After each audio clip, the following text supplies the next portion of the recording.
can I buy a home without a real estate agent?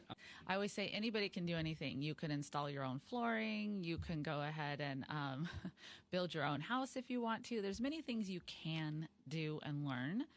I personally am the belief mindset to always go to experts because it can actually cost you money.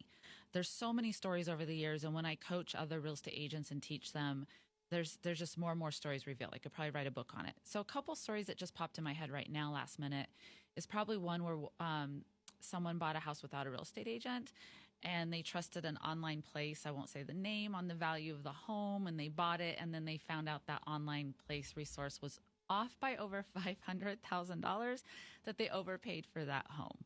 So they were very depressed about that. I've also had cases where people came in and said, okay, Jessica, we want to go ahead and buy this house at this price, yada, yada, yada. Well, I learned things about the house. And one of them is, wow, this roof is, for example, I had someone, the roof was shot and it totally needed a new roof. So I negotiated that for them. And the seller paid for it. And they're like, wow, they never probably imagined they could have done that. And it's more than just negotiations that we love to do. We have experience in that, but we also look for ways to, possibly prevent them from more headaches and educating them on those potential headaches. There's many things to go ahead and look out for. Some popular ways right now I'll bring up, like what's different about Florida.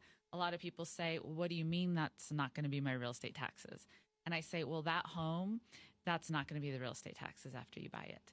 I actually bought a home once. The real estate taxes were about $2,000 a year. A year later, it went to $12,000. That's a big jump, right? So it's just that whole education process. There's so much to learn and know. So yeah, it's the knowledge, the resource, the contracts, things to look out for. Another gentleman I know thought he could do it on it without one. It cost him over $100,000 in legal fees. So just at the end of the interview and look for one that matches you. And maybe we could talk about at another time some important questions to ask a real estate agent. I think that would be good.